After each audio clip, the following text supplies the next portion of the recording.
Hello. Hi. How you doing? Hey, Robert. How you doing? There we go. Good. There we go. Good. How's it going? Really good, thank you. I think we're almost there. We're almost there in terms of setting up. Good. And there's your colleague. Yes. Fantastic. Wonderful to have you here. And my pleasure. Your presence. I have to admit, bear with me, let me just see how my colleague is with regards to his little setup there. Sorry about this. Yeah, no problems. All good. Right there, greetings, Kurly. Can you hear me? Yeah, but you've got some interesting effect on at the moment. I'm sorry. So background filters. I've got a special one. Why is it not coming up? The melanin's gone, bro. What's happened? Oh, do you know what, Kurly? Interesting. Oh, good morning, Dr. Rock. How you doing? Morning. How you doing? Just before, Kurly, I've got vitiligo. I'm turning white. It's on my eye. Is it vitiligo? Oh, something like that. Anyway. Vitiligo, yeah. It's I'm googling it as I speak. It's strange for me. Very strange. So I've got this background. Put it on. You just need to click on. Oh, a solid color background. Yeah, I have a green screen.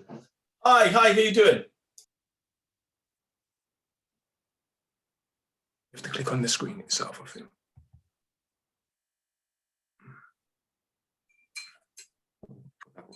It's not.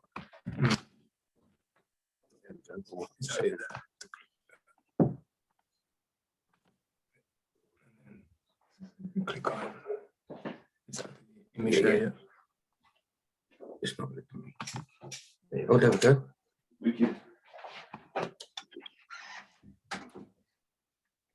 So, hold on. I think it's just chatting. Can you hear me, Kurly? Yes. Yeah. All right. So, Dr. Robert. I think he's on mute, Kurly. Oh, is it? Oh, yeah. Just chilling a bit. Hey, you look all right, mate. That background looks good. Yeah. Cool.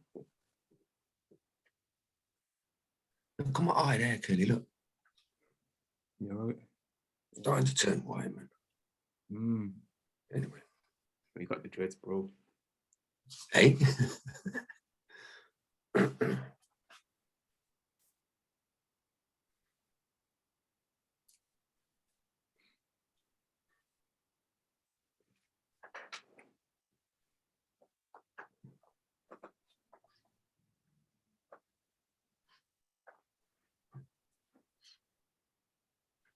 looks all right, you know, Kurly. Yeah, it looks good. Looks like we're on Sky TV or something. Hi, sorry about that. Just had to take. That's okay. Yeah, great. Yes. So how do you want to do this? Well, there's probably like 3 parts to this, basically. Yeah. Quick little introduction, who you are. I've got a few confessions to make. Really, just fanboy ones, really. We'll just ask you a few questions about your beginnings, your journey. Rich Dreadlock Alien, as is noted on the screen there, he's going to probably ask you a few questions as well regarding your journey for some of the programs that we're running.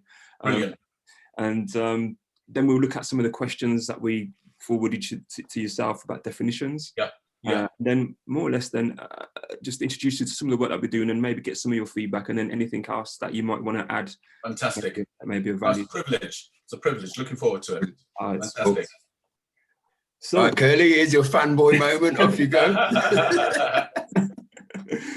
So we've got a fantastic guest on today. His name is Dr. Robert Beckford. I have a confession to make. It's a fanboy moment for me. I'm a little bit nervous. During my journey, learning more about history and the significance of it for today and the present, my journey started out purchasing this resource. I don't know if this looks familiar, Dr. Robert, at all. It does. It does. It takes me back. It's about 10 years old, man. It's about 10 years old.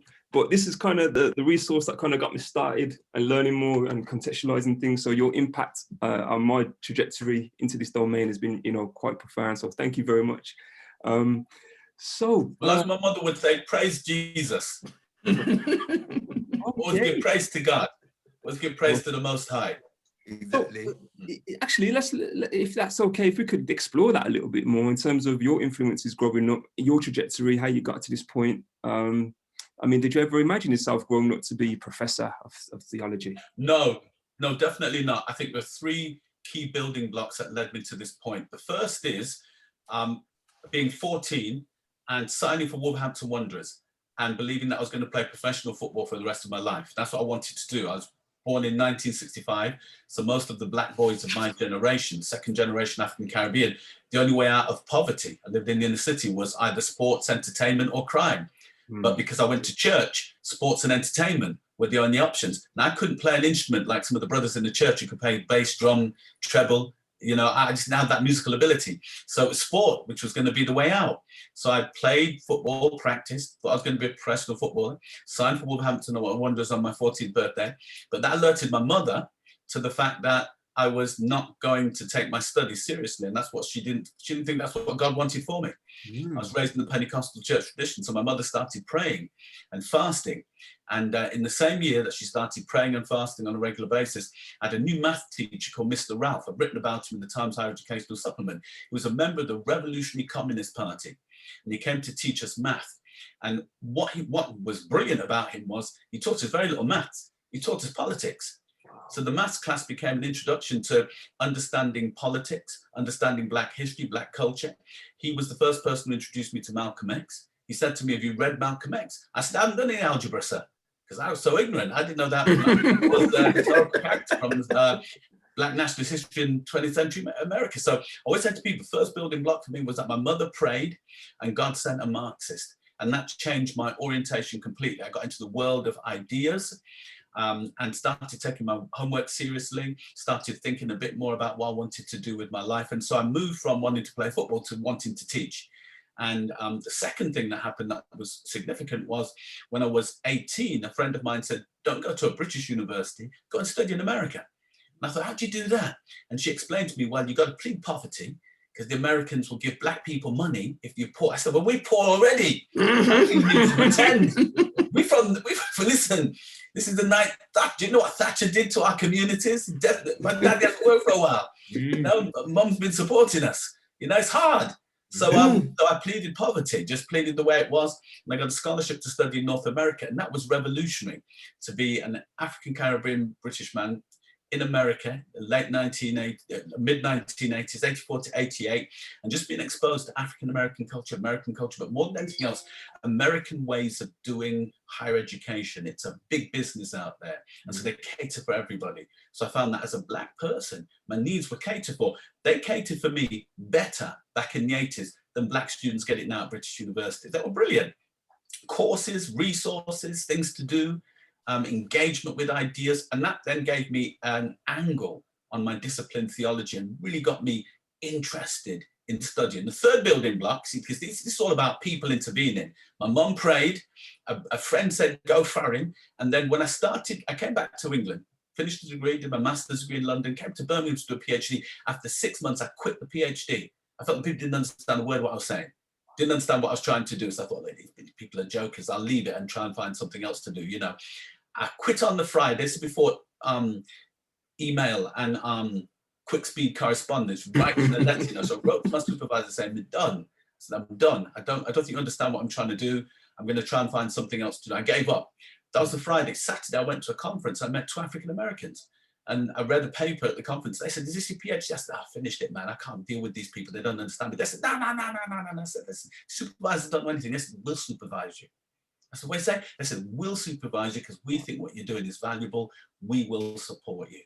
So consequently, I went back, retracted the decision to leave the PhD, and these African-American brothers and sisters supported me. When I completed the PhD, I said, how can I ever thank you? They said, that's easy. They said, what we've done for you, do for your own people.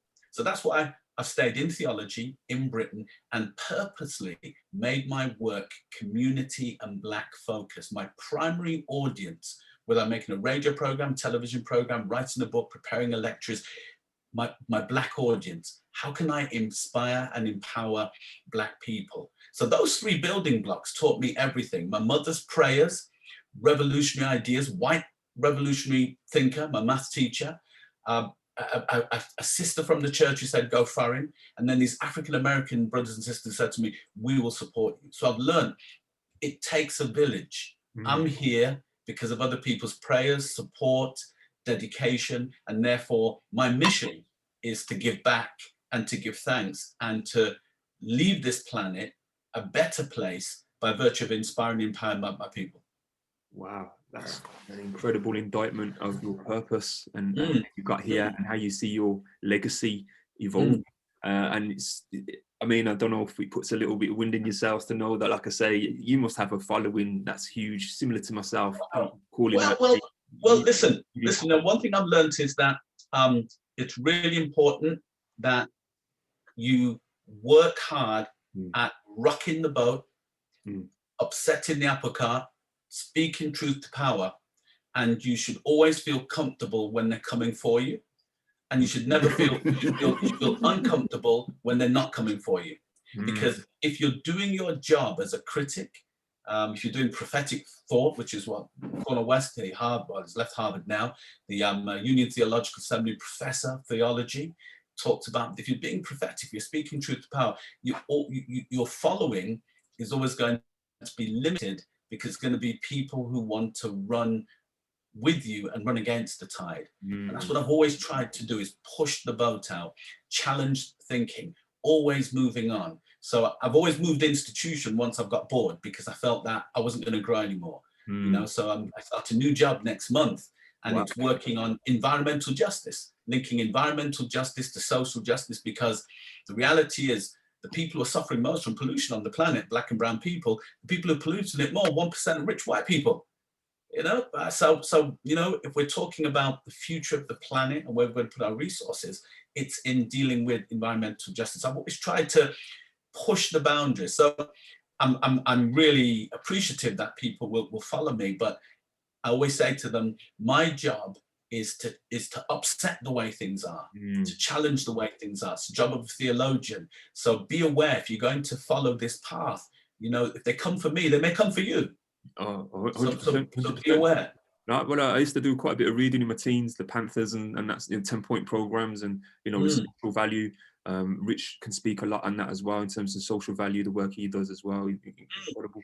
I've always thought that you should measure your success by the people you invest in and what they accomplish. The next generation. I've never measured my success by the books or the films or the accolade. Look, I turned down awards because I think it takes your eyes off what you should be doing. You should be challenging the people who are making the awards, challenging the people with power, never feeling comfortable in that sense. But for me, my success is the students, the people who I've been able to invest in and seeing them develop and thrive. You know, people even knew you have a 5-minute conversation. I can remember when King Yadges was just a youth, and I would big him up, encourage him, you know, and say, this is fantastic. I introduced Kendi to his wife. His wife came and did a year of study with me, and by the end of it, she won the sociology prize. That gives me pride, you know. People like the first Black professor in theology at Oxford, Professor Anthony Reddy. I saw him in a dead-end job and said, brethren, come on my access course. Wow. I said, how did you do it university? He told me. I said, listen, add an extra mark onto that. I said, oh, mark it down, Black people back in the 80s. I said, come on, study with me. He's a professor now. An Oxford first Black professor in theology. So you measure yourself by those you can pour into, your family members, your acquaintances. So that's what I take most pride in. My niece going to Cambridge and getting a first-class degree after all those years of me saying to her how important education was. You know, my sister, one of the brightest in the family, but always insecure with her own ability, seeing her graduate from Oxford, get a PhD, and her PhD being used as the measure of how you get a PhD at the Saïd Business School at Oxford. That inspires me, because then I think, man, my little comprehensive school education, you know, a bit of education, my dad would say, you know, goes a long way. So I've always seen our mission here as being, who can we pour ourselves into so that they can outdo us? And that's the measure of success for me.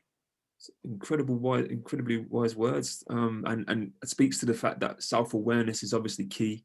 Education, self-education, challenging the status quo, very important. Critical voices, representation, mentors.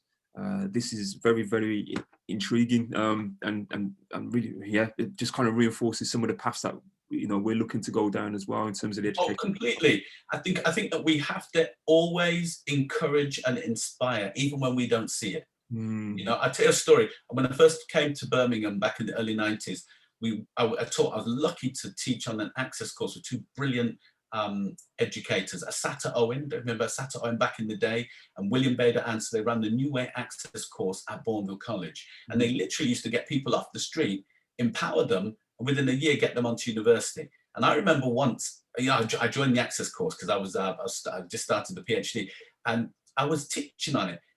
And they taught me the power of inspiring people, you know, because one woman from a church, I encouraged her to join the access course. The first essay she wrote, she could barely write. Wow. And I thought, Lord have mercy, what are the people in the church going to say when this girl has to say she can't go on the access course because Robert said she can't do it now? I had to work with her, encourage her. Her writing got better. In the end, she got to Wolverhampton University. She studied law. She passed, did really well, went on to finish her Law Society qualification. A big-time lawyer in Birmingham. You know, whenever I see, I think, my goodness, I can remember when I read that first essay and I was frightened. Wow. I was thinking she's going to go back to church and say, he promised that he could get me on this course. He didn't get me on the course path. But just the inspiration. You know, look, there's a brother on one of my degree courses that I'm teaching on at the moment, who I first met in prison. I taught him in prison. I taught at Birmingham Prison and the Youth Offenders Prison as a side hustle to encourage black men. You know, when you're younger, when you're not frightened of them, there's an age, you know, in your 30s, when you're not frightened of the youths, you feel you can still give them $1. I said, to fix up, you know, I wouldn't do it now. I'd be frightened now because they carry knives now, you know what I mean? Back in them days, hey, shut up, on top of the bus, shut up. I know your dad. So I went into prison as a research fellow, worked with 40 black men at Birmingham Prison, another 20 at the Youth Offenders over in Brinsford. One of those brothers who was an armed robber listened, took everything in. He's one of my PhD, one of my degree students now. Wow. You know, so I think we have to do the mentoring, we have to inspire. And here's the thing, we don't look to go higher to get better, but lower to get better. I'm still interested in going back into prison and working with offenders and inspiring them and their families. I'm not that interested in teaching well-meaning, well-educated, young white and black middle-class people at Oxford, Cambridge, as good as a job as that may be. My passion is still with the proletariat, the black proletariat in particular. The real community. And the front line of many hardships systemically in place to keep them back. So yes, you're at the forefront, the vanguard, looking to help those to break through some of those difficulties by developing self-awareness. Incredible. So what is your approach when you go into a prison? I'm quite curious now. What tends to... Well, back in the day, when I was younger and prettier and braver, you see, what I used to do then is I would always say to the men three things. I'd say, who's the baddest man in here? My first thing, who's the baddest man in here? And they would say, so-and-so, him kill a police. I said, not the baddest man. They said, so-and-so, he was a big time. I said, not the baddest man in here. Then they said, well, who is it? And I said, me. And they'd laugh. And I said, I'm the baddest man. You know why? Because at the end of the day, I get to leave. I said, I grew up in the same neighborhood as y'all. I went to the same schools, but I get to leave, you know? So I'm the baddest man in here. So, you know, we've got to think about what badness is and why it is I get to leave. I get to come in here, teach it, and I get to leave. And I get to do certain things. So we need to think about it. Second thing I tell them is, remember what happened on the slave ship. The slave ship is where African people were manufactured into Negroes. You know, the whole idea of factory was what you described as a trading post. And they even on slave ships, Marcus Rediker tells us in his study of slave ships, they had a factory on the slave ship, the way in which they manufactured, changed African bodies into slave bodies. And that's what we have to remember. They always kept the men in the dungeons. They always gave women. Washington, another academic, wrote a book called There Is a River, which talks about slave ship revolts. They always gave women more freedom, always kept the men in chains, because they knew that they had to. And I said to them, look, 400 years on, you're still in chains. They've still got you where the system is structured for you to be here than to be at university. So so I'm the baddest man because I worked that out. Second is, you've got to work that out now. This is how the system, this is what they expect you to do. Third thing that I've always done is worked on ethics, because my sense is that very few of us got an opportunity to engage and develop a really powerful ethical system where we not just knowing wrong from right, but knowing how the world works and knowing how the criminal justice system works. So I work on those three things. So my teaching tends to be around ethical issues. And when I taught at Birmingham Prison back in the early noughties, I used film studies. We used film as the way of exposing the men to ideas and then getting them to discuss the film, to explore the ethics in the film, and indirectly then deal with ethical systems that they needed to think through. And here's the funny thing about that whole experience. As one brother, man, used to give me such a hard time. He'd come in and I'd be speaking and he'd say, la-di-da-di-da. La-di-da-di-da, kind of reverse discrimination, trying to say, just because you got an education, I don't think I'm better than you. I said, I really don't. I'm here because I see myself as this is my story. There's very little that separates me from you. La-di-da-di-da. I say any concept or anything, all the time. Oh my goodness, the brother finished this stretch in prison and made contact with me on the outside. Okay. What's it all about, right? What's it all about? So he met me in town. I'll never forget it because I remember I took my little son and I forgot to take him to the toilet and he peeped up his pants, you see. So I remember the day vividly. I think, why peep up his pants? And it was in Reese. Pieced up his pants when I was looking in the shop. And so I met this guy outside and you know what he did? All he wanted to do was introduce me to his son because after taking the course, he had really pushed his son to take his education seriously. His son was going to university. Wow. So I just want you to give him a few words of encouragement. I thought, my goodness, you gave me hell in the class. So I thought, well, God is good, that's why it's a good job. Sometimes you just have to taught me a lesson. People are coming from a different place and they respond in a different way.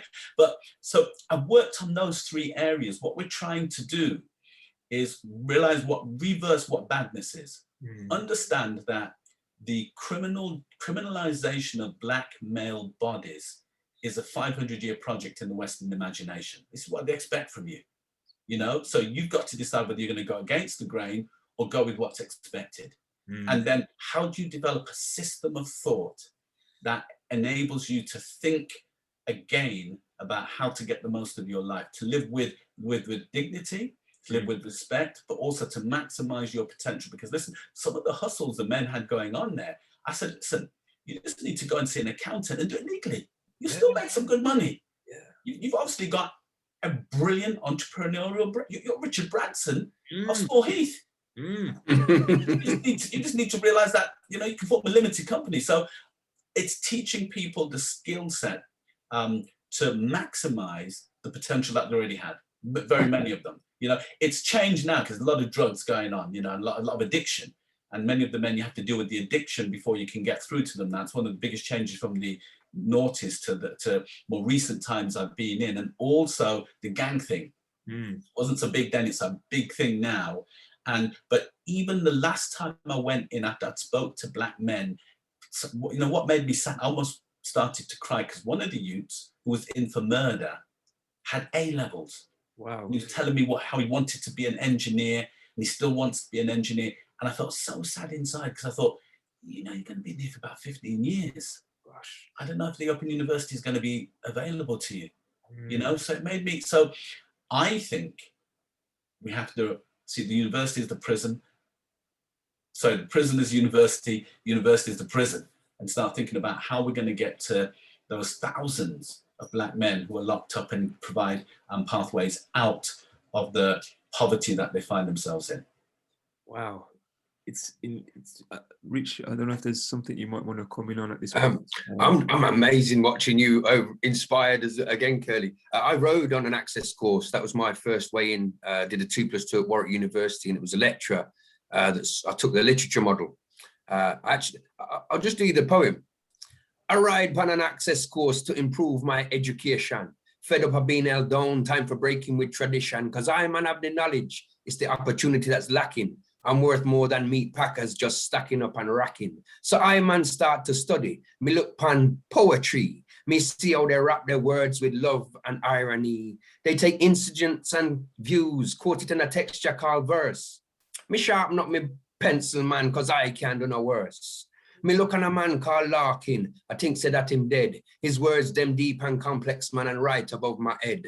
Then I sight a dreadlock rasta on the cover of a poetry book. I draw him from the shelf and inside I take a look. Yes, blood fire, my button had been pressed. Zephaniah was his name. And now let me tell you about the rest. Boy. Right, nice one. Oh, I haven't dug that one. That's 20 years old. And you know what's powerful is we forget the power of the Jamaican language. Oh. You know, I mean, you know, I say to my kids, I say to people I teach, it is a powerful language. And when you look at how it developed, it's an African basis that they poured in European grammar and structure, but kept the African dimensions of it alive. And not only did they keep it alive, they even invented words in the context of slavery to teach us what they were going through. So words like nyam, you know, there's no African base in nyam. Nyam is created in the Caribbean context to describe what it meant to be a slave. They were nyamming us out. They were completely devouring us. So they left a memory, you know. So I believe in it. I have a album out, you know, like a gospel album thing, you know. Oh, okay. Tony Bean of 5 a.m. Records. So I wanted to show that the gospel is political. Jesus dies the death of a common criminal. He goes around dealing with the lack of healthcare provision by healing people, so they have to pay the priest. He dealt with gender inequality by empowering the women, you know, rode around with the boys in order to empower marginalized communities. Jesus' message is spirituality is individual and communal. So we produced an album around that subject. And one of the things that we worked with was the Jamaican language. It's at the core of it. There's a Jamaican New Testament version of the Bible. We sample that. It was produced in 2012 by the Bible Society of the West Indies. We sample that and then tell political, theological stories around it because the language is beautiful. You know, I'm married to a Yardie, you know, so that was part of it. Part of it was I wasn't willing to give up on all the beautiful and wonderful things there was within Jamaican culture. Sure. I just wanted to get some more of it because I felt my parents had hidden a lot of it from me. And when I said, what's that, Daddy? No, ask me a question. Yeah, for sure. No, ask me a question. My mum would come up with these riddles. She'd come around my house with this. She'd come for drink milk in and not for coal. I said, where do you learn that from? No, ask me a question. Important information. We have that in our words of wisdom in our program. We'll put that one in. Listen, they're brilliant. And hey, the other beautiful thing is Anansi stories. Anansi stories are philosophical accounts of how to make it in the most desperate of situations. The stories circulated amongst enslaved people as metaphors for how to survive plantation life. Everybody in the Anansi story signifies somebody on the plantation. Problem is, Anansi in Ghana is like Robin Hood. Rob's a rich is like a heroic figure. But in the context of enslavement, where it's dog eat dog, survival of the fittest, divide and rule by the colonial regime, and Nancy turns into a bit of a cynical, dodgy figure, you know. So that's why play fool to catch wise. You know, I don't know who's gonna do it. But again, I used to start my prison class with the Nancy stories because these stories teach us about how to navigate difficult times. You see, so there is something about the power of this culture and how willing we have been to let it go, and thinking that it doesn't have sewn within it tools, resources, ideas to inspire us in the present. So I'm not willing to let it go. So I work all of my book titles draw, and the subjects draw on elements of Jamaican culture, Black expressive culture. I'm just writing a book at the moment called Doppy Conqueror. It's about theology. I've just drawn Bob Marley's Doppy Conqueror, the whole idea of deconstructing power systems so that you defeat them. You know, it's Doppy conquering. You know, so when they said to me, "What do you want?" It's a series called My Theology. So what do you want? I said, "Doppy Conqueror." Good, brilliant. It's about deconstructing structures that brutalize Black flesh and coming out victoriously. Oh, that sounds very, very good. You know, Jesus' Dread was my first book, looking at the whole notion of dread and Rastafari. God of the Rotted was about wrath, realizing it's the derivation of wrath, God of the Rotted. What does God have to say to people who are vexed? Early 90s, seeing Black people end up in mental hospitals after the Stephen Lawrence stabbing and all of that, realizing that we were in a national state of trauma as Black people. What we're vexed. What do we do with that vexation, God? So all of that, Jesus Dub is a book about music and interpretation, using dub as a mechanism for interpreting the biblical text. You know, so all of what I've tried to do all the way through is draw on this rich Caribbean heritage and say, oh, hold on a minute. It kept people sane, most desperate of circumstances. And yet I see lack of resilience, major problems with Black mental health here. You know, why don't we call on some of these cultural resources? You know, they'd be able to help us. Reclaim. You know, yeah, exactly. You know, it's really, really crucial, especially for Black men. You know, sometimes, you know, I'm not musical, but sometimes I just have to bang the drum. And it just seems to calm me and my whole psychohistory. And I just feel in the rhythm of life, you know. You know, so there are some powerful things within this language and this culture that I think we need to bring back into play for the next generation. Okay, people have more hybrid identities. Many people in my family have mixed heritage, English, Irish, Scottish, all, you know, but even so I say to them, you can't neglect this cultural heritage. You've still got something to offer you. You know, it's still a powerful resource that you can draw upon. It might not be so apparent upon looking, but certainly deep within the DNA. Oh yeah, completely. Oh, completely. And look, I always say to my nephews and nieces, you know, I say, society won't see you, they'll see you as Black. You know, so don't think that you're going to get a pass. This is going to work here. So, you know, be proud of who you are, but don't neglect this heritage because everybody else is. It still has a lot to offer them, beautiful and wonderful things within it, and we neglect it at our peril. Amazing. Sorry, Richard. Kurly. Yep. Can I just, because Kurly and I are both poets, Dr. Beckford. I studied at university for a very short time. I'm not an academic, but we work with language and half caste with John Agard, questioning the word, onto mixed race. I'm now dual heritage. So that whole question of language, we don't have the answers. We're not preachers or teachers. So we just ask questions and run. That's what our work ethic is about, really, questioning words. Certainly terms like BAME, white privilege. But what I'd like to do is go for the big guns to start with, the etymology of the word called race. And the current discussions about the social Darwinistic kind of, you know, genetic sort of thing. What do you think about, if we're from the same human race, let me ask you this question. If we're from the same human race, how can anyone be racist? Well, it's a good question. Two things that we have to note when we talk about race in order to answer that question. Race is fake.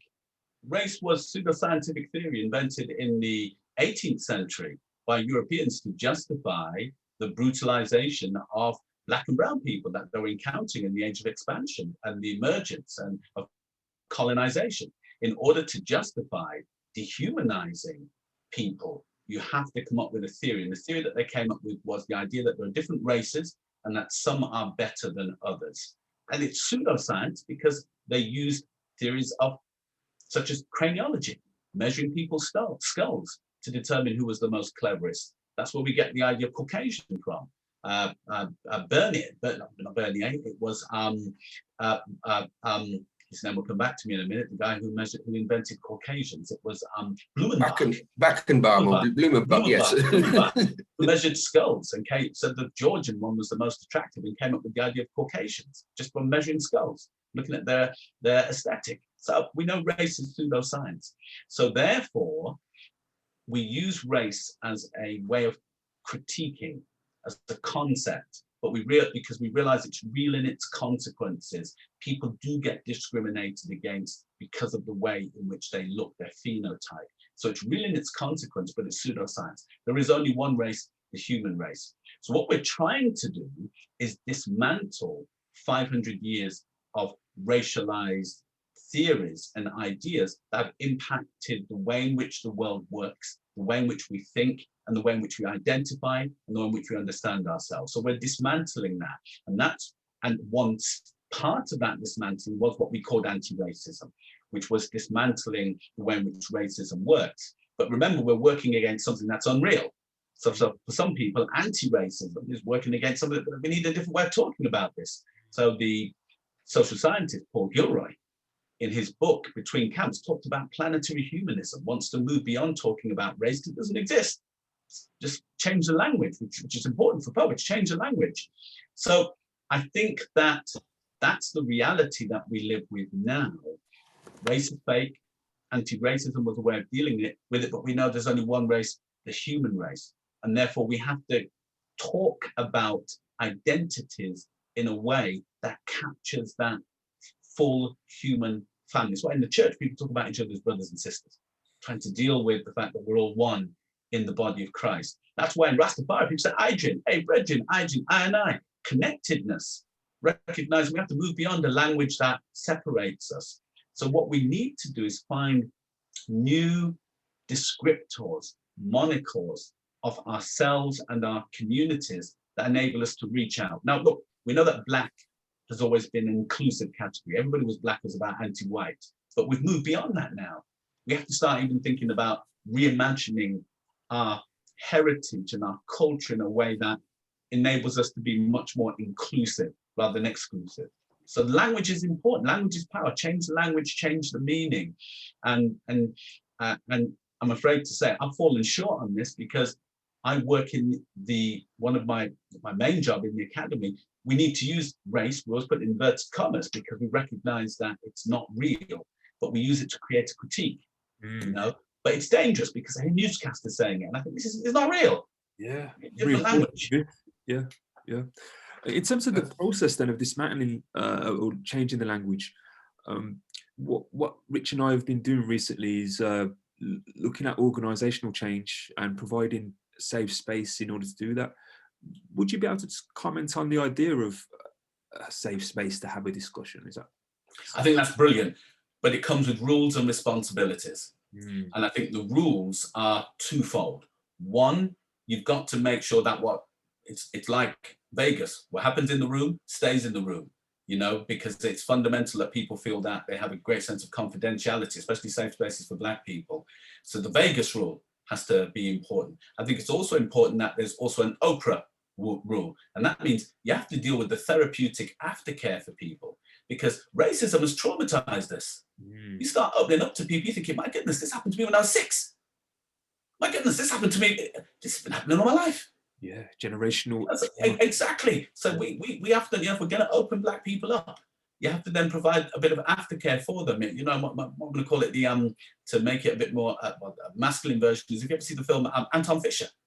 Anton Fisher with Denzel Washington, true story about a messed up sailor, Black sailor, goes to see a Black psychiatrist, opens him up, makes him aware of why he's messed up. And halfway through the experience, the messed up sailor says, you've taken me apart, you got to put me back together. He says, no, the time is limited. No, you got to put me back together. So I think it's important that there's always that aftercare because we carry within us, yes, historical trauma, but also even just the trauma of growing up in Britain. You know, I teach, my current book is on music. It's going to be out later on this year. I start with a story of a teacher at school called Mr. Brady, who in the classroom would say to me, I'm going to put you on a banana boat back to Jamaica. Everybody would laugh. Little white kids would laugh. You know, and I'd be like trying to give that Englishman smile. Like it's funny. It wasn't funny. Traumatized me.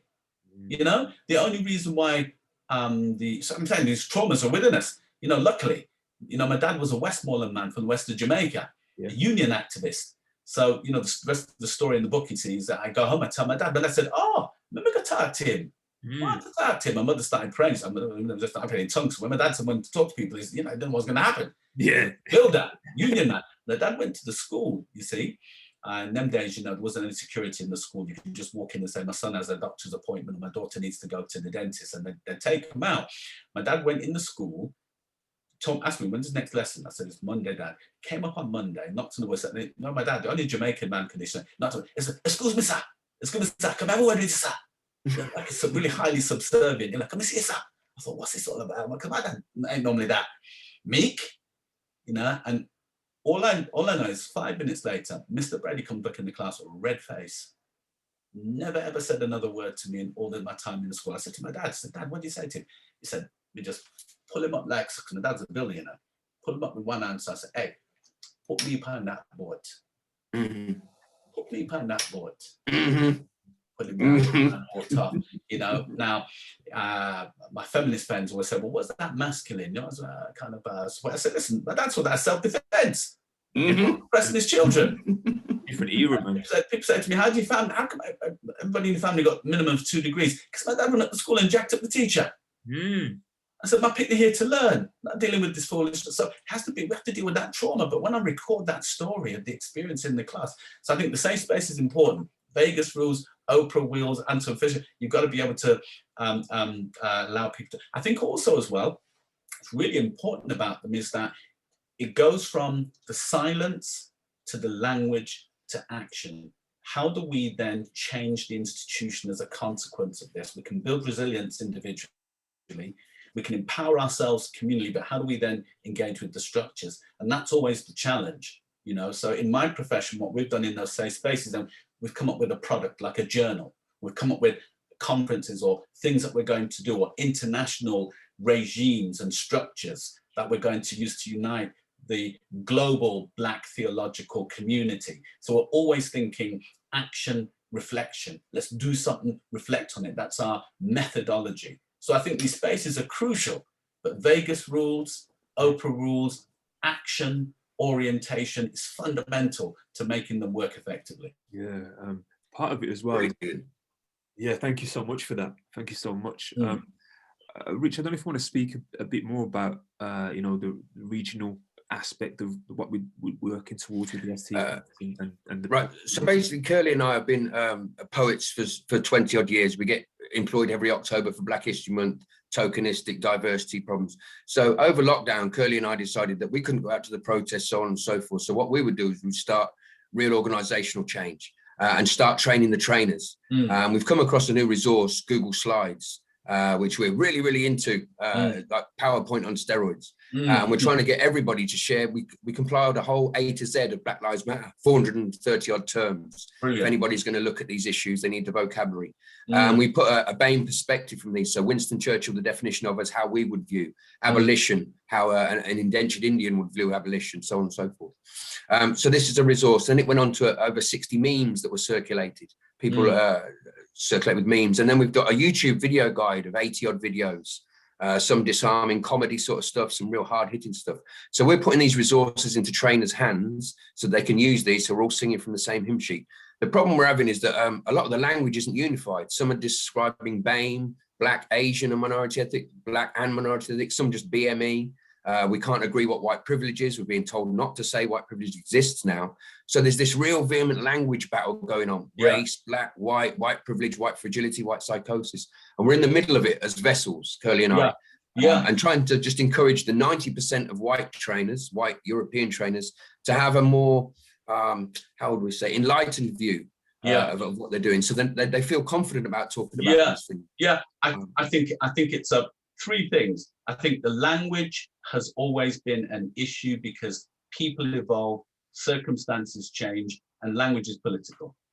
You know, so when I was brought up, when I was born, I was called West Indian, so I'm a birth certificate, you know. Then when I went to school, I was colored.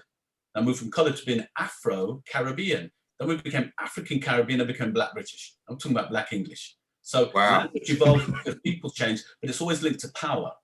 So the language can either bring people together or separate people.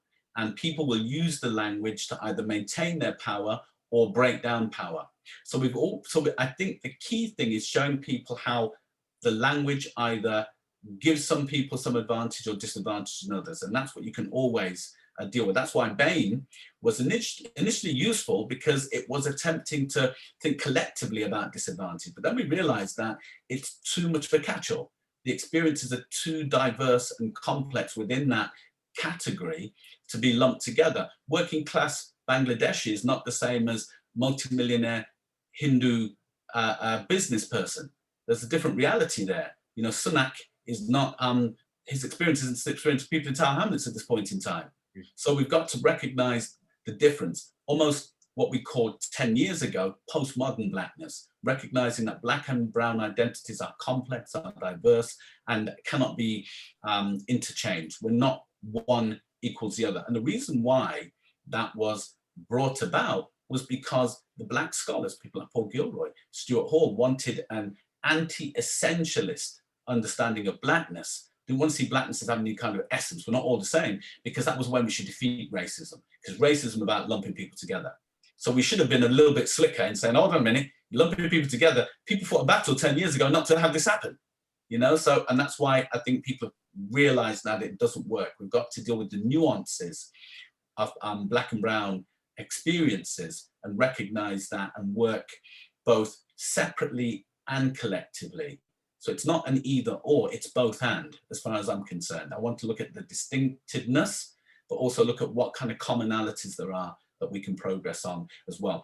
The whole question of whiteness is provocative and problematic for two reasons. One, because it outs white people, and you can't maintain your power if you're outed, if you demystify whiteness. And that's why white studies, critical white studies, was always problematic. It starts with Richard Dyer in 1992, the publication of his book, White, which exposes whiteness as a system of thought for film studies. Richard Dyer was a film studies expert.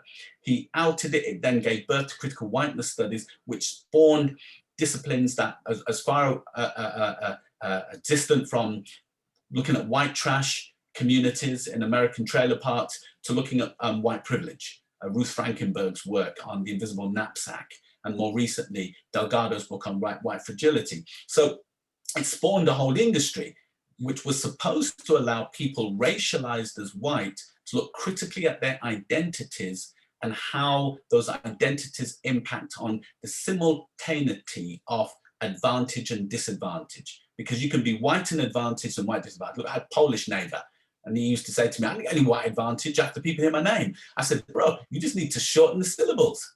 You've got 7 syllables in that name. I said, you just, I was joking, say, anglicize it. Don't take Michael, just call yourself Mike. That's a bit just like with Mike Brown. It's what people have done over generations. People won't know, you know, I mean, you get the privilege, you get back in the category, you know? So even white privilege itself is fragile, but the language is political, always has been. The problem with whiteness is that it outs the power, and people with power don't like to be outed. That's why the government is pushed against it, you know, because they recognize, well, part of it makes sense. On the one hand, not all white people experience power in the same way, but we know that. That was part of whiteness studies. That's why they said whiteness is unstable. Working class white, you're not going to get the same privileges as Boris Johnson. End of story. So what they've done effectively, and we've seen that more recently in their race report, they've built these straw men. They have made propositions that are non-existent. You know, critical whiteness studies was never just about white privilege. It was looking at the complexity, you know? So they never really understood the idea. They just wanted to promote the ideology that's just dealing with the current issue. So that's why it's problematic, because it gets people to think critically about who they are. So you can ask people about what does it mean, how do you understand yourself? You know, I've been racialized as black, I'm brown, Jamaican, I'm Coventonian, but I've been racialized as well. How does it work for you in terms of racialization? I think what you can do within all of this craziness is get people to talk about their identities and their experiences and say, have you ever? So I say to white people, you know, people racialized as white, this is my experience of going into that shop in town. Right? And this is how it works. Does it work for you? Now, why doesn't it work for you the same way? You know, and they come up with the excuse, well, hold on, don't gaslight me. Let me take this seriously and let's look at how this has worked over time. Now, how does this work then in terms of we move from the personal to the data? The data shows that these kids are more likely to be excluded. Why is that? The data shows that Snowy White Pete's health service black and brown people only reach a certain ceiling, so even if they're highly qualified. So let's look at the data in terms of how discriminatory policies work, and that whiteness can be a structure, the way the world was created post 1492, in order to ensure that certain people, and it can, but it's also fragile. Not just in terms of white people not wanting to talk about whiteness, you know, in terms of Delgado's work, but also in that you can fall out of whiteness. Working class people don't always get the same kind of privileges as rich white people. Yeah, so I think it is a minefield, but you can work your way through it by explaining where it's all come from and why it's necessary to unpack it. And I have seen people racialized as white who have observed this, engaged with it, and ran with it. And it means that they then out themselves all the time. Because I always say to, you know, my students, talk about yourselves as white people. Say, as a white person, blah, blah, blah. And because I have to do that all the time subconsciously as a person, as a black person. I'm not going down there. I'm not going to say that. If I said that, you know, when the students say to me, when you go on the protest march, do you know what happens to black people of my age? I'm going to kill us. Yeah, man. Yeah. Think about it. Yeah. Capitol Hill. Of course, I can only go if I'm surrounded by a lot of other black people. I'm saying, well, I said to them, you know, I showed some pictures of UCLA Berkeley in 1967 when the students protest. I said, all the white people surrounding the black people, because they knew if the blacks they'd kill them. You know, this world works. So I think it's people being it's old-fashioned, understanding where we're coming from, looking how the system then works to ensure that some people get those benefits. You get those benefits, I don't get them. Yeah. You know, so we talk about, so we have to have that conversation and think about how do we move this on for everybody. Yeah. So we know that, look, Boris Johnson's regime is right-wing extremist who wants to deny the importance of colonial history, wants to celebrate it. Remember that current report sees slavery, 500 years of rape, torture, paedophilia as being nothing more than an exchange of cultural ideas. There couldn't be nothing more insulting to the 14, 15, 20 million, depending on which figures used, African people brutalized during that period. The continuation of racism out of that reduced to linguistic exchange. There's something quite demonic, my mother would say, about doing that to people in their history and experience, and black people being a part of that. Makes you wonder about how people are being colluded and colluding and co-opted. You see, so yeah, we still got to work through it. For sure. Well, for sure. Gosh, wow. There's so much there. I mean, you mentioned issues around the communities escaping and dealing with the trauma, with which drugs or yourself taking a path of self-knowledge. The arts also being quite useful. I recall my father during the 70s and 80s as a young lad. It was Star Trek that kept him sane. Just taking him to another place, time and space, seeing people cooperating and knowing that is a viable potential way that humans can coexist, not the situation that we're in today. Are you into sci-fi at all? Just a quick one. I do. I like Octavia Butler, so I like the whole Black Atlantic futurism. I was a big fan of Sun Ra back in the day. You know, the lighter version, Earth, Wind and Fire, but the whole idea of black people engaging with futuristic technology and ideas and being able to recreate a world where we play a part in the future, where we're not the first people dead on Star Trek. You know, first sci-fi movie where black people die first. So I do like the whole idea of Black Atlantic futurism and dreaming of worlds where we recreate ourselves and see black history in a completely different way. I think it's really vitally important to use the imagination that way. I actually have a sci-fi drama which I wrote, but nobody's ever bought it. You know, I've got two sci-fi dramas, one the BBC Three bought because I managed to get David Harewood to star in it. It was before he had his Hollywood gig. You know, I know he did now, you know. I mean, he took his Radio 3 gig, you know. That was about called Father, Son and Holy Ghost, written with Kwame Kwei-Armah. It was about a black pastor. The other one I have is a time traveler story with a girl gang member. And I'm still trying to get people to engage with it. But all sci-fi dramas are metaphors. They're all critiques of the present. Yes. And so it's really important stuff. I like Trekkie. I got into the Marvel stuff with my kids, so we're still working our way through the Marvel stuff at the moment on Disney Plus. You know, they're really deep into it. So we move, you know. So yeah, I like the stuff, but the Black Atlantic futurism, black people, future technology, and also look, just how we use technology, the whole mantronics dimension, the way in which Black people with 2 turntables change the world. You know what I mean? That kind of melding of human being and technology. Cool DJ Herc, back in the day, mid-1970s, South Bronx. You know, Grandmaster Flash, mixing the music, the technology. Black people get hold of the technology, turn it into change the world. For sure. No other musical form has been, it's invented in the 20th century. University of Liverpool did a study, a kind of musical study, musicological, where they attempted to look at musical innovation in the 20th. When they said the Beatles were at it, you know, it was all about University of Liverpool. They said the Beatles were multi-invented, blown out of the water by hip hop culture in terms of inventing us. Two Jamaicans get around the turntable, some speakers them steal from the school hall and turn the world upside down. You know, so yes, I love Black Atlantic futurism. I love the way that Black expressive cultures have engaged with technology and recreated it, rethought it in ways that other people haven't. Not because there's something unique or special about Black people. It's just about social location.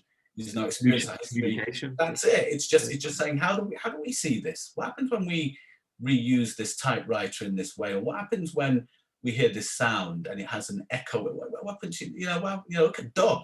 Why don't they just deconstruct it? Well, I've got this 4-track studio now, 1969, King Tubby, you know, and Lee Scratch Perry. Hold on a minute, but let's take the music out, take the lyrics, let's just mix it up and let's echo things, because we want to emphasize, because the echo is about repetition for the sake of emphasis, part of African linguistic tradition. So all of these things, really powerful. So I love the dynamic. I wish I just had more time to get into it, but I do have this idea that I'm still trying to sell to the BBC, and a play about science fiction and Black people. Would love it if we could do a poem about it or something. Oh yeah, I think the poetry is crucial, because the arts have kept us sane, you know, and we've forgotten the arts as an important community resource. When I grew up, every one of my dad's friends had a little shed where they made things. My mum's bread, everybody had a sewing machine, were making things. Rastafari was big on the arts and crafts. Still, you go back a yard, they're still making things. We've forgotten that importance of art, whether it's the lyrics, whether it's the music. That's why, you know, when the kids are mixing stuff, I think it's great. It's part of the artistic tradition, how we express ourselves. Paul Gilroy describes it this way. He talks about, in the Black Atlantic, brilliant book, you know, a seminal book in Black studies in the 20th century. He talks about the politics of transfiguration, he calls it. And he says, look, there are some of us who try to beat the oppressor at their own game. We use the kind of academic platform, blah, blah, blah. But he says there's another politics of change, politics of transfiguration, what we do outside of that, arts, crafts, music, expression, where we walk, where we talk, all of that has been part of the tradition of resistance. So I think we really need to encourage that, you know, going forward. Works in prisons. Steel Bangles, the music producer, they said to him, you can have a TV or a Casio. Takes the Casio, 3 years later, is a big music producer. Amazing. You know, we gotta, you know, I mean, the same thing happens to Naughty Boy. Naughty Boy is delivering pizzas, wins Noel Edmonds' show, buys music, buys all the equipment, goes in the shed, comes out 3 years later, Naughty Boy, big time. You know, the arts are important for working class, working poor communities. It still is a way out in terms of completely. I think we have to encourage it, and if you look at the way in which hip hop and spitting has, you know, as dub poetry has evolved out of that, the creative genius out of the trauma of civil rights. Listen, you know what? Really and truly, you know, there needs to be an access that takes those kids doing lyricism onto that literary degree at Warwick, onto the BA study in Black Studies at BCU. We've got to create alternative pathways that deal with the skills, the gifts, the intellectual insights that these kids have. Not saying they don't need to maths and English, still need to do that stuff. We've got to work with where their strengths are. So the arts have been, I find, really powerful. And even, like I said, I'm not a musician, but I have an album. The album's called the Jamaican Bible Remix, because even, you know, I have to express myself that way. I have to use the music to get the ideas out. For sure. And we all express ourselves very differently. And the arts, as you say, is, you know, can help people to help best them understand themselves, how they best express themselves. Yeah, Kanye said it when he did that rap in his Sane days. Sorry, not Sane days. It's pre-Kardashian days. When he mixed with them people, they're mad him. I'm just saying that. I better take that back and say, I don't know if it was them who mad him, but it's a shame what happened to the brother. But before that, when he did black music, the rap with the game, talked about music being the medicine, keeping us sane. Some fantastic lyrics and lyricism in there, and it has been. One good thing about music, going back to reggae days, when it hits you, feel no pain. Bob Marley, Trenchtown Rock, recognizing the therapeutic power of the music and how it's kept us sane. How before the internet, it was our internet. What's happening in America? Oh man, them cut this track in and they said, New York's up my God, you know what I mean? What's happening in Kingston? Well, instead so-and-so gets shot and so-and-so don't answer, before that. So, it was our CNN. It's how we communicated across the Atlantic with each other. So it still is vitally important. I think that if I was creating a liberal arts course for people of African heritage, music and the arts would be foregrounded. I just want to be really respectful for your time. No. Time is fine. Look, time is fine. Look, keep going. I've got no time limit. I'm cool. And listen, I talk for a living, so you have to edit everything down. You have to edit everything down. So I talk for a living.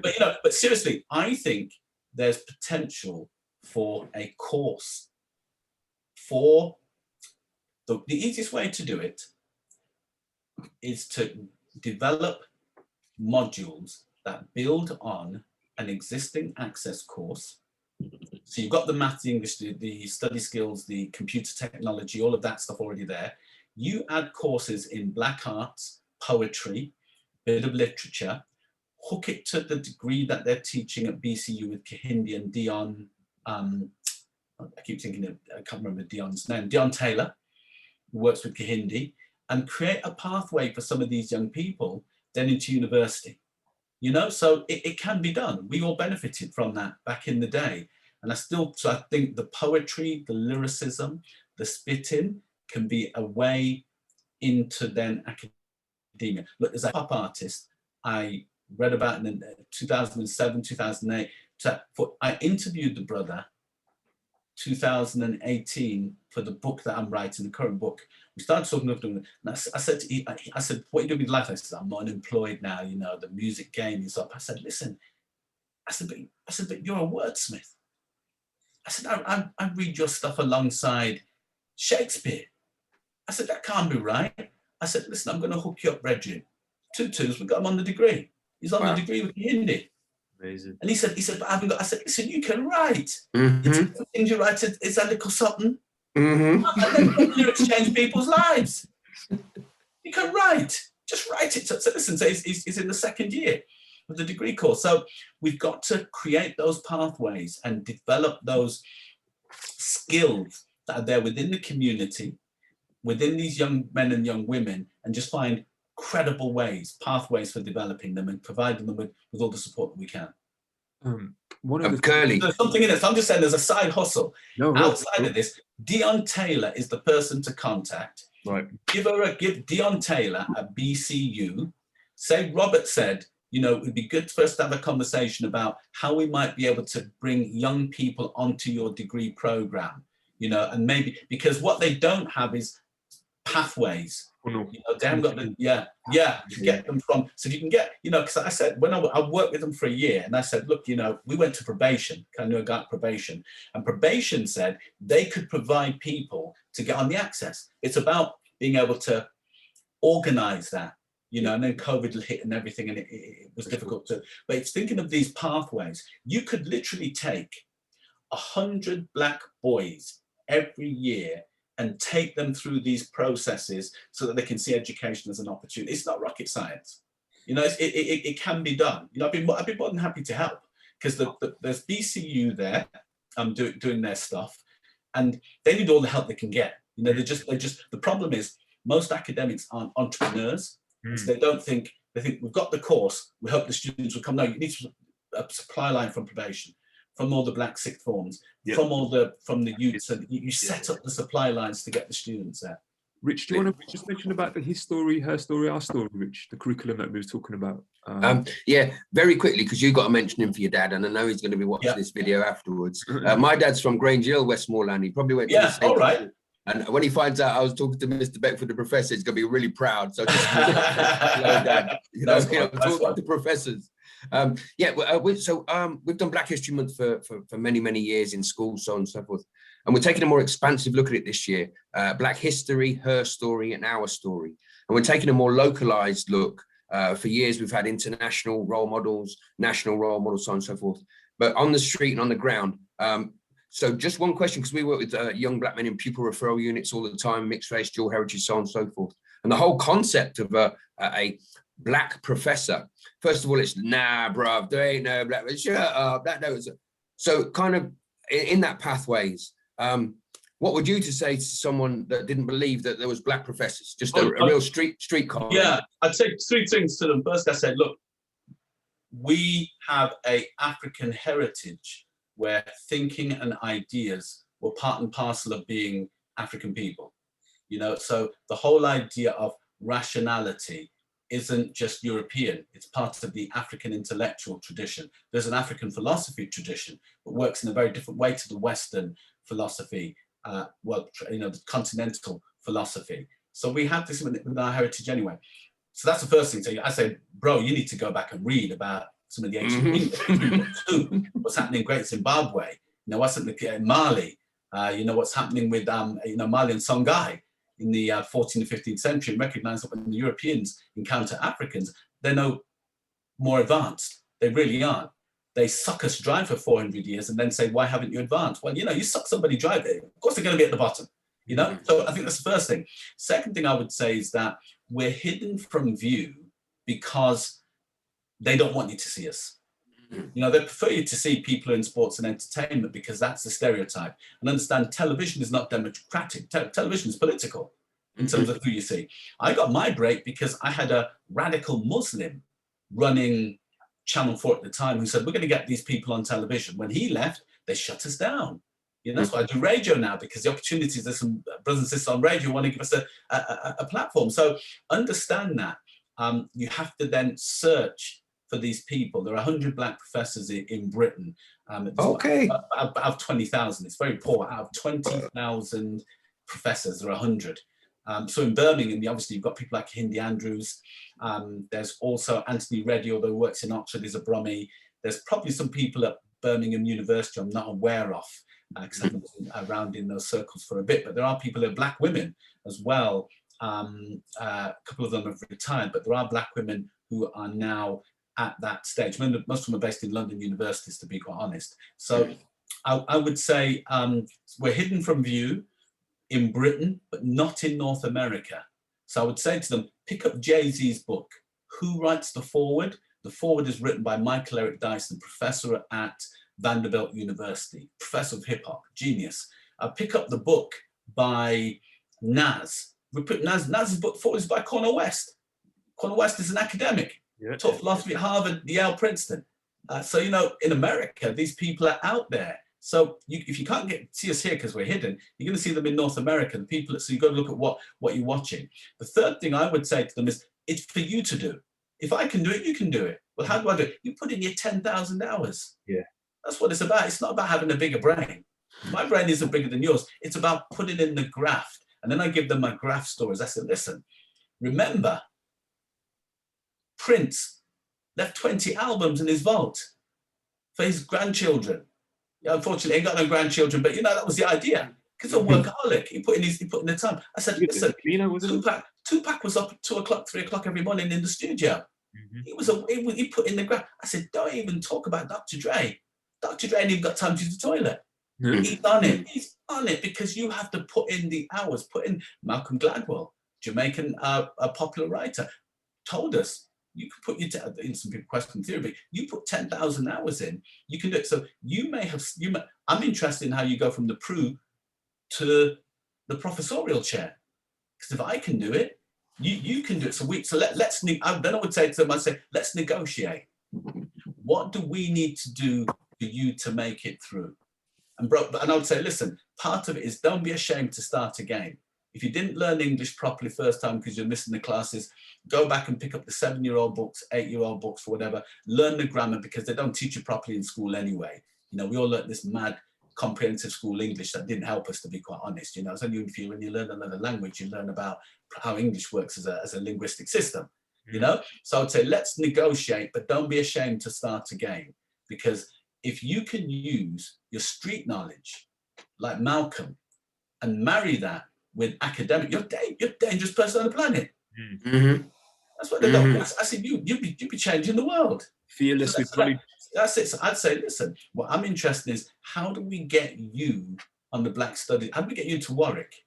How do we get you and how do we get you out of this misery? And what's it going to take? Because I'm not convinced that you can't do it. That you can't be me in a certain amount of time. And if they say, oh yeah, it's easy for you, so I say, listen, I would say to them, I currently work with 70 Black students at the Queen's Ecumenical. Why? Because I invest in Black people. That's the largest cohort of Black people studying theology outside of America, outside of Africa. Large cohort, because we see the talent in the people. They say, oh yeah, but I can't. I said, listen, let me tell you a story. I was going in a clothes shop in Birmingham, and this African brother said to me, hey, I like what you do on television. I want to do that. So I said, what's your skill? He said, man, he was working in a clothes shop. And I said, well, you know, he goes, I like Afrobeat. I said, come on. I said, I'm doing a little radio show on BBC Radio WM. Come and do my Afrobeat section. I didn't know what Afrobeat was then, you know, because I was just in Caribbean American music. I think, well, these African people talking about Afrobeat. It's big now. Yeah. They're running it now, you know. So anyway, this African brother said to me, I said, come on, God, African brother, come on the show, you know, and he'd get the albums, talk about Fela Kuti, so and so and so and so, play a couple of tunes, blah, blah, blah, blah. Did that with me for 6 months. And then after 6 months, he said, hey, I can't come on again. I said, why can't you come on again? He said, I use this platform to apply for a job at the BBC. I said, what job you get? He says, hey, Rob, I'm presenting Blue Bleater. Hey, I said to him, I didn't get my discount for the shirt from back in the shop days. Come back. That's Andrew Akinwelere. Because of Ayo Akinwelere now, go back to his Nigeria. Ayo Akinwelere, sports presenter, big time sports presenter on BBC. So I would say, if he's working he's selling shirts. Moved on to, he's a big time sports presenter. I can't even get hold of him. He'll tell you, where did you start? Robert Beckford said to me, come and do a ting. So I would say to them, come and do a ting. Because if Andrew Akinwelere can do it, you can do it. Sure. He put in his 10,000 hours doing the Afrobeat on BBC WM, Robert Beckford show, used that as a platform. And that's just one. Other people use that as a platform then to go into production. So again, you see, my argument with young brothers and sisters in that predicament is, you can do it. Let's negotiate, but you've got to be willing to put the graft in. There's no shortcut. There's no mirror. Jay-Z didn't get that way from skiving. He put in his 10,000 hours in terms of becoming a wordsmith, developing his craft. You've got to develop your craft. Wow, that's amazing, brilliant advice. And that's going to be so poignant for people that are going to watch our little education programs. I've wrote down people, all the time I've been writing down, I wasn't being rude or doing anything. No, cool, I'm cool, don't worry, no, it's all good. Just to prove I was writing about you, a little freestyle about the first. Yeah. No, it's all good, no worries. 1965, Beckford arrived. 14, what him going to do? Me gone play at Molyneux. Mother prayed and fasted with preacher. Mr. Raff, mathematical revolution teacher. He took the access of Malcolm X. USA, 84-8, cultural next steps. They catered for me way back then. Friday, me said me done, me dash with the pen, but Saturday, advise, supervise for fun. PhD for me, your people, cultural, mosque dome or church steeple. He went all a bit wrong at the end. I love that. That's brilliant. Brilliant. One thing we did get out is once you get that sauce, do let me have a copy. I love it. Oh, bless. It'll be for you. So I think that's what we have to say to them. 3 easy steps is put in the time. You can do this. Here are the role models of how you can get out of this predicament, and recognize your situation isn't because of your lack of talent. It's because of the lack of opportunity. You know, if your parents had been millionaires and sent you to the best private schools, of course you'd be on a different trajectory. You know, this isn't about ability. This is about opportunity. Brilliant. Kurly, do you want to have the last question? And I'm very conscious of Mr. Beckford's time. And also, I'm good. Don't worry. I've got plenty of time today. Don't worry. I've got nothing on till 4 o'clock. Okay. Kurly's going to go for it now. That's fine. It's fine. All right, because what would be great is if we could have maybe condensed answers to some of the questions that. Sure. Yeah. Give me the one. I'll do you condensed ones for editing. Yeah, go ahead. Well, yeah, I'll start with the first. Work all the way through them. I'll give you two. Just one thing we did last week was we asked people to finish the line white privilege is, and it became a massively powerful resource. 10 persons just saying that. The definition's fluid at the minute. So if I just say white privilege is, and then the next one will be black is, as succinct or as long as you want. Kurly, do you want to ask Mr. Beckford, what is? All right, go for it. Mr. Beckford, what is white privilege? White privilege is a system of power that emerged in the colonial period to ensure that people with white skin had greater privileges and opportunities than people who didn't have white skin. After the colonial era, white privilege became a structure, the remnant of the colonial era, which meant that people who had power got privilege. And so that's what we mean by white privilege today, is that system developed out of colonialism with its repercussions for today, which are structures. Oh, let me say, and that's too complex. Let me break it. Let me try again. White privilege for me is simply the world that was. White privilege for me is the world that was made as a consequence of colonialism and the way in which it enabled people with white skin to have advantages that people with black and brown skin did not have. After colonialism, those privileges remained. That doesn't mean that all white people get those privileges, but generally it does work out for you if you're rich, white, and powerful that you get these privileges. It's a unstable category because not everybody who's white is going to get those privileges. That's what I mean by that. So white privilege exists. It's verifiable empirically in terms of how the world works today. Wonderful. Brilliant. We're also doing on the back of Dave's Mobo Awards poem, Black Is. We're compiling a very different version of that based on that. So if I just said it can be a short and succinct, it can be poetic, it can be whatever. So Kurly, do you want to say intro like the Black Is and then go for it like that? And can you give us a response to what that's me. Good. So can you finish off this sentence, Dr. Beckford? So for you, black is? Black is an inclusive category of thought and action that encourages all people to resist tyranny, oppression, racism, homophobia, patriarchy, any kind of oppression. So for me, black is a category of resistance and re-existence, the willingness to strive, thrive, and empower all those that you come in contact with. So it's an inclusion and resistance and re-existence. Brilliant, absolutely brilliant. Kurly, you'll have to cut my reactions like going, oh yeah, just have Mr. Beckford giving a description. That was brilliant. Okay.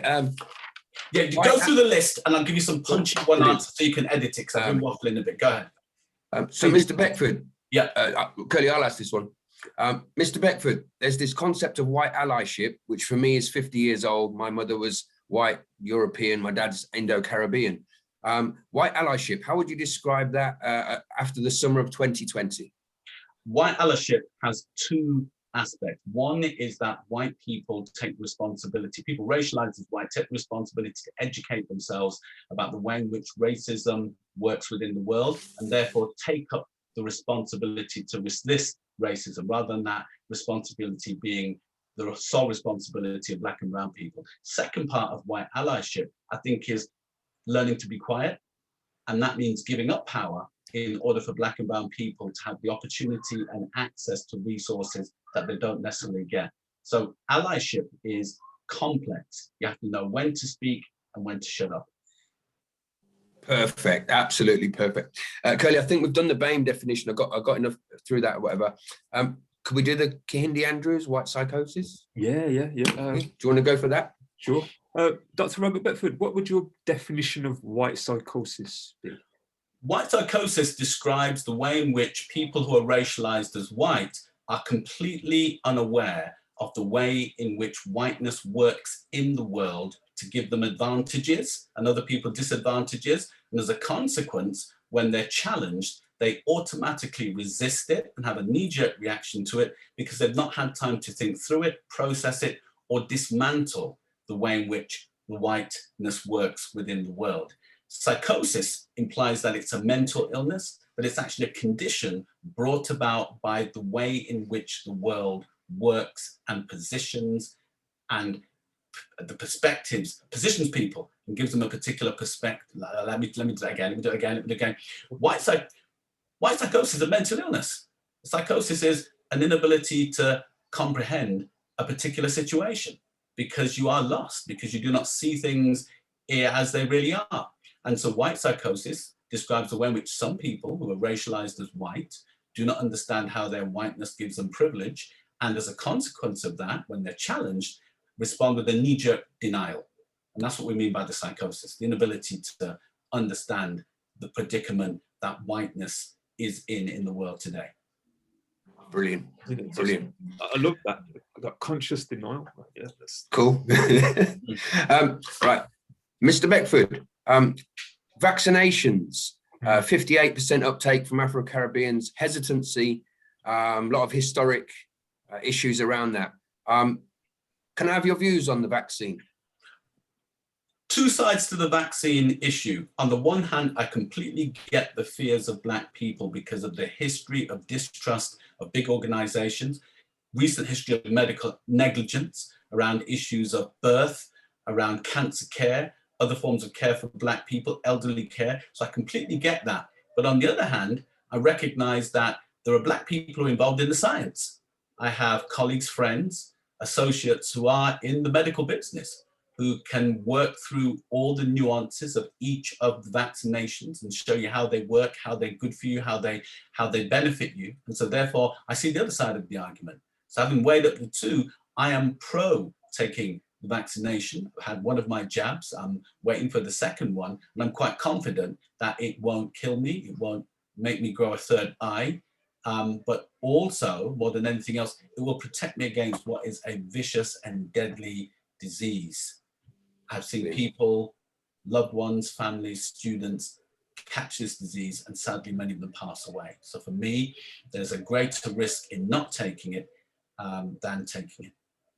Can I ask which one you went for? Did you go for the Pfizer or the Oxford? I had the Oxford Zeneca jab, because at my surgery there was no choice. Unfortunately, it wasn't like going into a shop and say, I fancy the something one, yeah. They just they only had one there. So I was happy to take that based on engaging with Black scientists, Black people in the medical profession who I could trust, and educating myself about it and feeling confident about it. But I completely get the suspicion, the fear, the anxiety that a lot of Black people have. And I share those, but I've tilted more towards the evidence for taking it. Can I just put one theory to you that's kind of emerged, especially from relatives of mine and so on and so forth, that this is a distraction at the minute with Black Lives Matter and White Lives Matter, whilst brown lives are thin from the planet. So whilst we're distracted in this kind of social bubble of Black and white lives, there's a eugenics sort of social thinning of the planet, and India, South America, without access to healthcare and so forth, populations of billions are going to naturally kind of reduce. So my dad said to me when this kind of came out that this is a plan that they've been doing in South Africa for ages to get rid of us in the planet. Doesn't matter whether you're Black or you're white, it's about brown. And that was the first time the Brown Lives Matter kind of came in. What would you think to that theory, just as a planet and how we manage it and thinning populations? There's an American sociologist who developed a term that Black people have a premature, but Black people, there's a sociologist who developed a term, which is that Black people have a vulnerability to premature death wherever they find themselves on the planet. So whether it's South Africa, whether it's the Congo, whether it's Jamaica, whether it's being in inner city Britain in some place. And part of that is because of the consequence of the colonial history and capitalism. You know, most of our countries in Africa didn't have capitalist systems, but after empire they did. And capitalism left us with racial hierarchies, left us with disparities in terms of wealth, healthcare, and opportunity. So we're still living with that situation today. So this pandemic has been apocalyptic. And what I mean by that is apocalypso means opening the veil, showing the way that things really are. And that's what it's done. It's made us aware of the global inequalities that face Black and brown people, the national inequalities in healthcare, in employment and in housing, which were there in the data. So it's just opened it up to us. There's another biblical term that's quite useful as well, which is kairos. Kairos is the word for time, and it's special time. It's God time, when God intervenes to change the way things are. So as well as this being apocalyptic, I'm trying to make this a kairos time. How can we make this a time when we change the way things are? And we're not going to do that if we just focus on what isn't, and instead of dealing with what can be. And for me, conspiracy theories don't help me as a person move on to what can be. So I'm interested in, how do we change the dial here? What system structures we put in place within our communities? What do we push for collectively outside of that? Who do people we should be playing for? I pray for David Lammy every day. The way in which that brother carries the nation on his shoulders, carries communities on his shoulders. I'm praying for him. I'm praying for, Dawn Butler, politician, the work that she does as well. Diane Abbott, I'm praying fasting for Diane Abbott, the pressure that she takes. I'm praying for all those politicians, as well as the work that I can do individually in my day job, Just on that point, we saw a politician the other day, I think her name was Mahi, comment on her, maybe. So which one? Who's that? I can't remember her name. She was just talking about we shouldn't teach Black history in school. This is That's Braddock. I was so astonished by what I was hearing. The best way to say it is, look, there are not all Black politicians the same. There are politicians of the left, politicians of the right. And what's unique about the contemporary situation is that we have Black politicians who are deeply conservative, extremely conservative. And that's the first time I've ever seen that in my history. In Britain, you get the one Black conservative before, may have been a party member, but to have them in government and to see Black conservatism is really quite revolutionary in many respects. It's something to be celebrated, that there are these Black people in these positions of power. However, we don't give them a pass just by virtue of being Black. We're interested in what they have to say and what they have to do. So I think that Kemi Badenoch's work on education and her ideas about Blackness are skewed, they're problematic. They're not based in academic study, knowledge, understanding. And if they are, it's a very partial view. It's not a comprehensive view of the data. And it represents a 1960s view of the place and presence of Black people, to be seen like children and not heard, not to be taken seriously, and not to be included within the decision making. So I think her policies, I'm sure she's a very sincere person of integrity, but her policies for me are, from my location, regressive, not progressive. I'm still in a state of shock, and I'm sort of, does he really exist? Was that what we really heard? I think what we have to remember is there's a long-standing Black conservative tradition in the Black Atlantic. Wow. Black conservatism in the Caribbean, in North America, emerges out of the church after slavery. Because after slavery, it's the Black church that says, look, how are we going to get Black people out of this predicament? Hard work, family, industry. Hard work, family, industry. We're going to rely on the system? No. Will they build our own schools? No. We're going to build our own schools. Churches then build the first schools, build some of the first historically Black colleges. Morehouse for Black men. King went there. Spike Lee went there. Spelman College for Black women comes out of the Black church tradition. So the idea of individual responsibility, pulling us, that's part of Booker T. Washington, believe that. That's it. That's what we've got to do. It's the Black conservative tradition. Marcus Garvey, Black conservative tradition. Lo Garvey wanted to censor Black, wanted us to build up Africa. Black conservative tradition. How are we going to do it, Garvey? We're going to rely on white folk? No, we're going to do it by ourselves. One God, one aim, one destiny, self-help. So there's a strong Black conservative tradition within us, you see? And so some people have just built on that and neglected the fact that alongside that Black conservatism, there's always been a liberal tradition within the Black church. So the same Black church that says, do it for yourself, recognizes that the structures don't work for us.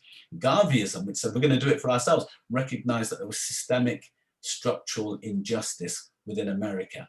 The King movement, civil rights, most important movement of the 20th century in terms of theology, Black conservatism. We're going to do it for ourselves. We're going to bring down those walls of injustice. It's the balance, you know. The philosopher Cornel West calls it liberal structuralism and conservative behavioralism. The two need to be in balance. So when you get Kemi Badenoch just with one side, it doesn't do justice to the balanced way in which you get marginalized people out of the poverty and the difficulty that they find themselves. You need both conservatism and some of the liberal policies as well.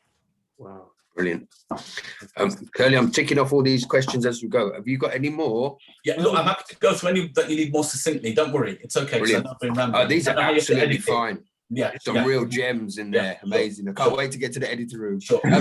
On that note, we will show you everything that we produce. Oh yeah, no worries. It's all good. Proud. It's all good. No worries. From no show worries. you all our resources cool, and stuff. Cool. Yeah. Kurly, you can finish off for us, mate. Coming back to the school side of things, we do a lot of work in primary, a lot of values literacy, emotional literacy.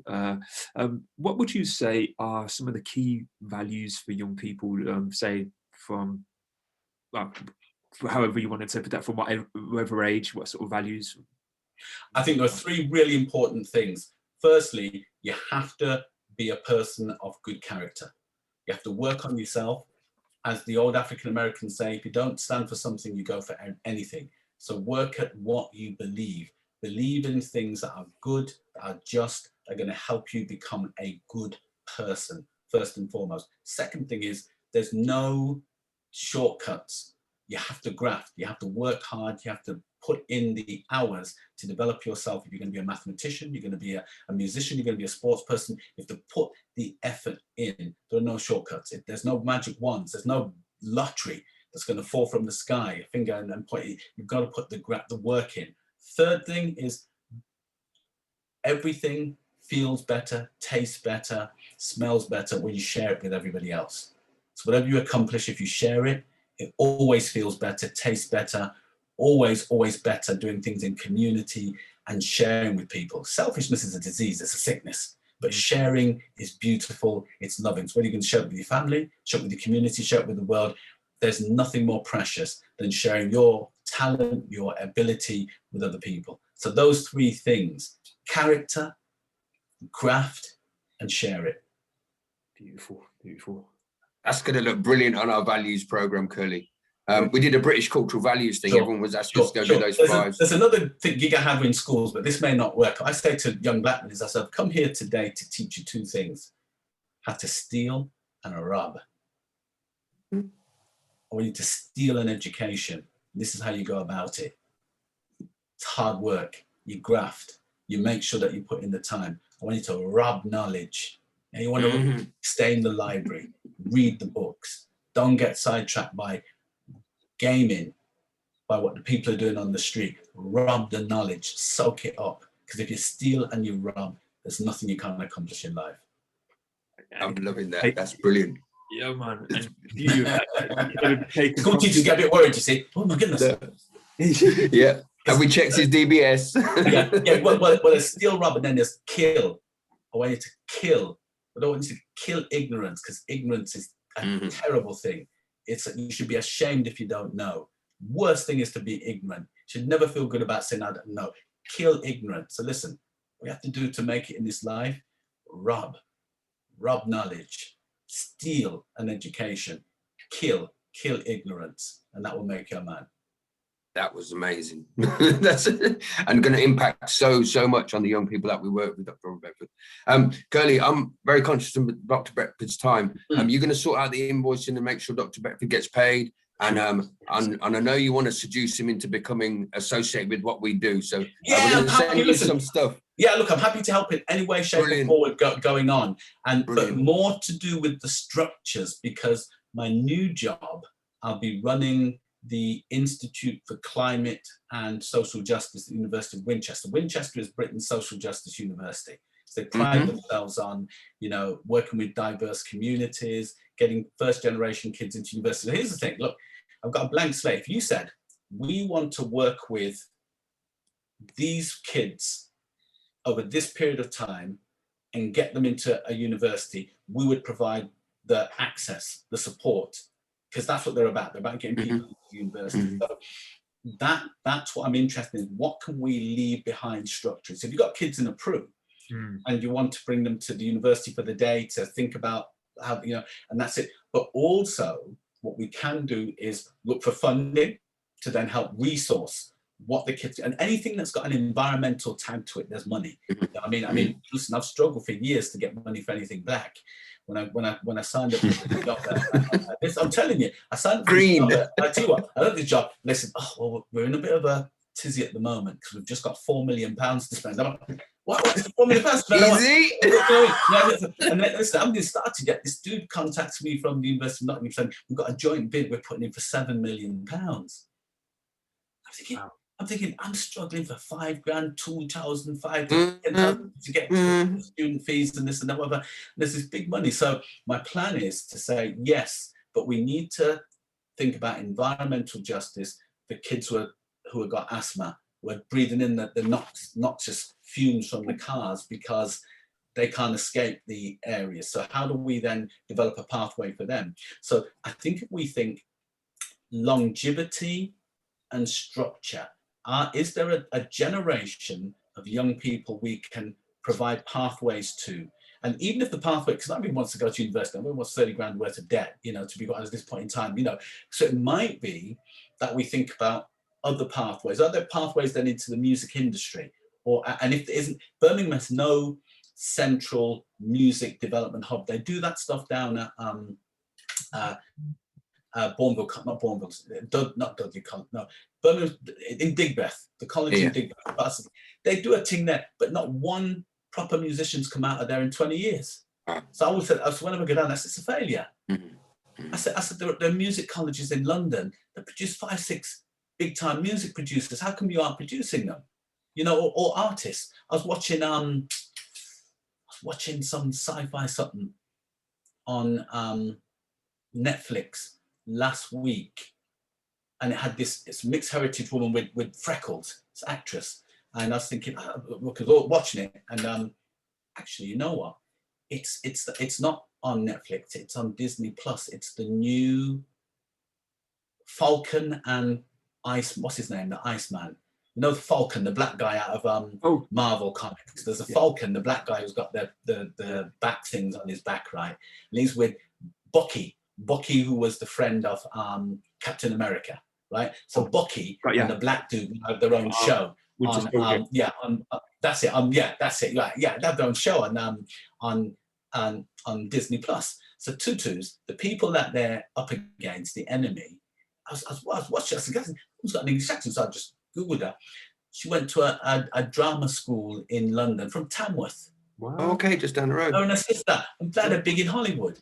Right, so I'm thinking, how come this school in Tamworth, how come she didn't put the place at Digbeth? It's like a similar kind of thing. She didn't, they aren't producing these people, right? So there is a new art music performance school opening up in Birmingham, isn't there? You heard about it? It is. It's open. It's called there was a job going there, and I was thinking of applying for it. Actually, there's a principal's post, but I didn't apply for it in the end. But it's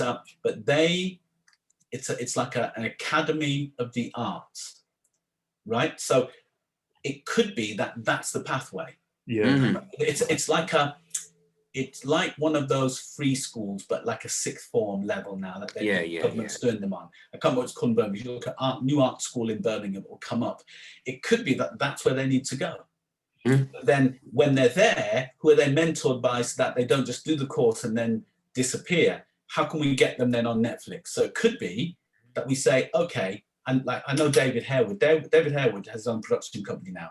Why don't we get them some time with David Harewood? From Birmingham, Adrian Lester. Still know Adrian Lester should be giving something back to the city in terms of supporting these people. For those who want to do drama, in terms of the music industry, that we should be saying, you know what I mean? So I'm interested in pathways that we can adequately resource, where you can help then set up the next generation. For sure. No matter what the cost. Look, 20 years ago, 2000, this young editor comes to see me because I've just done some stuff on Channel 4, 1998. And he said, look, I'd really like to make a couple of programs with you. Would you be willing to? I said, yeah. So yeah. So I pitched him 2 ideas. One was called Black Messiah. The one was called Ebony Towers. We made them. We won 2 awards. He then used that as his platform to develop his own business in filmmaking. You know, that was David Olashoga, historian. The first 2 films he's made with me. I could have said, if I was one of them black people, said, nah, man, no. I said, no, yeah, let's do it. You know, to this day, never gave me any credit. Oh, man. We fell out over it in the end because I said, at the first one went up, I said, David, my name didn't go up at the end, you know, based on original. He goes, I forgot. Oh. I didn't win it. Second film, when I thought, listen, nah, man, this brother's, I don't mind working with him, but that's going to be come on. Just at the end, based on the original idea. They paid me the money, but that's based on the original idea. You know, but the point is, we never know how that engagement will then inspire and empower others. Do you see that documentary go out on Black women and pregnancy last week? It was a big documentary. I think, Rochelle, the singer, whatever, presented it. The producer of that is a Black woman who was meant to be presenting it. And I emailed her and said, I'm sorry you didn't get the gig. I did, because she's a Facebook friend. I said, I'm really sorry. I've heard the story that you didn't get it. Because oh, yeah, it's sad, but I don't want to. He goes, but don't worry. It was you who gave me my first break.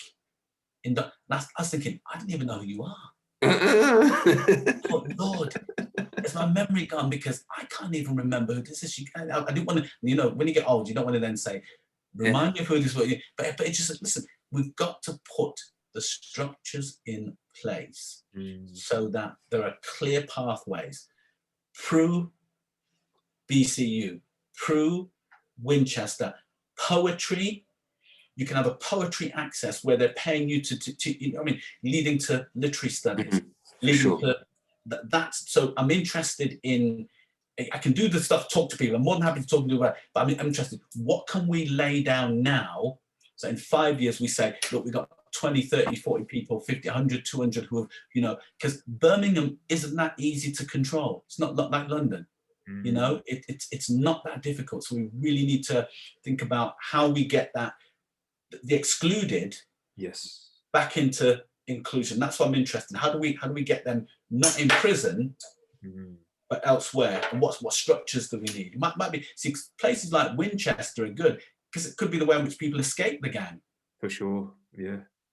That's where Boomtown is. There's a big festival called Boomtown. All right. Right by Winchester. That's where we meet southern England. Cool. Well, I'll look out for you because check this out. Part of my job is funded by Extinction Rebellion. Oh, okay. Yep. Yeah, so it's hardcore. There's hardcore in the university, making sure that environmental and social justice is built into everything that they do. So it's a change because it's senior management. So I report to the Vice Chancellor. But it's all about ingraining justice throughout the whole of the institution, you know. So it gives me a lot more power to then push for these connections. So that kind of thing is what we, you know, how do we then get these kids and create that pathway? So straight away we're saying to them, which university do you want to go? Well, listen, we're going to show how you're going to get the pathway to it. Here's what you need to do here, and we're going to support you to get there. And here's the support mechanisms. We would love to be part of the supply chain, that pipeline to help signpost young people to these, you know, incredible potential futures, and having really kind of support in help you to do that. Anyway, so I'm saying I'm happy to help in any way, shape, or form, but let's think structurally. Put them pieces in place. For sure. I can see that you've really inspired Kurly. I can see, I know Kurly very well, and he's already got this plan in his head. He's going to go BCU. Good. It's brilliant. Yeah, look, email Dion. Just email Dion and say, can we just even have a conversation in terms of how we might make this work? They don't have time to set things up. No. So the responsibility would be for you to say, right, you need kids at 18 with the equivalent of 2 C's at A-level, whatever it's to be. Now, how can we get them there through an access? Is there an access to Black studies that we can set up? And all you need to do is build on the existing access to add a couple of modules. You go to Bourneville or whichever college and say, we'll throw in a couple of extra modules to make this work. And it'll be an access then for these kids. And that's for then the kids who are post 18, you know, who might need a year or whatever. But if you could, here's the thing, if you can make that year so dynamic. They call them like seekers courses now, don't they, or pathfinders or something they call them, because I was speaking to a relative of mine over the weekend. He says on a pathfinder course. Yeah, So if you can make that sufficiently dynamic, and that you add value. So you say to them, you come on this course, you get a free trip to France or whatever, you know what I mean? You get something, you know, they say, I'm just come for the free trip to France, you know what I mean? Yeah, kids are, but it's like, you know, oh, Stormzy will be here as one of our mentors. It's, or so-and-so will be here, you know, or David Harewood's going to take one. It's that kind of enrichment that then can, that, you know, can make all the difference for them sticking with it and ending up then at BCU. Yeah. So BCU haven't, the course hasn't developed that pathway. And if it doesn't get the students, it doesn't exist. Oh gosh, it's really precarious. Is it a chicken and egg situation then with regards to funding with that? Because they funding access. The key is this: post George Floyd, before that full report came out yesterday, you know, it meant that people were a bit nervous about making sure they were giving money. So I think the access, they'll pay you as a lecturer, you know, that's, you know, they'll do that, pay for your time. But in terms of building it into an independent project, it's something that you'd have to develop with BCU, so that they would then see it as a supplier. And here's how it works with higher education. It's all about the numbers. If you say to them, we can supply you with 10 kids every year, they're all ears. Right. So then that 10 kids means, you know, 10 times, that's £300,000 a year. Keep the course going. That's what it's all about. Now, how do we then slice up the money once we bring the kids in? That's what they're interested in. Higher education as a business. Yep. It's nothing, you know, we can talk about it in terms of we want to see the kids develop, blah, blah. They don't see it that way at university. How many kids can you supply? And then we'll talk about the money. Right. The only other stream is independent funding from people who owe us. So that's where you may go to Cadbury's, and say, look, we've got a course, kids to improve, and the way in which you always pitch it to those people, that they all have a social responsibility unit. You say to them, look, if we don't get them in university, they're going to be coming for you in your house at night to rob you. And that's what I said to them, honestly. I said, we're going to come in, which do you prefer? Yeah. Give us the money to stop them, and you know, in a nice way. That's what you're basically saying. You get the funding to then go and do that. The easy peasiest money is dirty money. What I mean by dirty money is oil or tobacco. They will always give you money. So if you go to Gallagher or British American Tobacco, and you want to run a course and blah, blah, blah, blah, they may say to you, you can do it, we'll give you some money, but don't mention it because it's young people, tobacco, it's a bit dodgy with the government, we'd like to have you. Tote, give money away. Ladbrokes, I went to see all of them, you see, and asked them for money because I said to Ladbrokes, every time I pass it, it's full of black men. What are you going to do? I said, we'll give you £2,500 towards that project. Wow. You see, so I always look at wherever we, you know, if it's, I even tried Scrumpy Jacks, but then I realized black people weren't drinking it. But I approached them and said, look, and then I couldn't put a case together. I realized black people weren't drinking Scrump. But wherever we've invested in anybody who's making money off us, I then go to them and say, can you give something back? That's interesting. Very interesting. Always. And I tell you why it's easy, because you only write one piece of A4. You write funding bid, it could take you a year to fill out the form for the National Lottery and everything else. It can take you forever and ever. That's where it is. The other thing is this, to be aware, I mean, National Lottery is worth trying as well, by the way. There's a black guy now who runs the community strand of the National Lottery, who's very accessible. So if you can get to him and have an informal chat, he's good. You know, I mean, the whole thing is political because people know him, and he helps people who know him. Because I know people who know him, and who have then said, look, you know. So I can do a bit of digging and get access to him because I work on a board where the guy who runs the board knows everybody in the world. And he goes, one of them. I mentioned me, do you need to meet the black guy from the lottery? And I said, I haven't got anything funded. He says, well, don't fill out a form, just speak to him first and he'll sort it out for you. That's how they roll. You see what I'm saying? So it's the vision though. And so let's have another conversation. You come with the vision and we'll see how we can, because I'm just a caretaker of the resource there, and it's how can we then make it work? So come with the vision and we'll try and fashion something. Is there some way of having an outline of what is currently there? Is there a PDF? Oh, well, look, I start in May.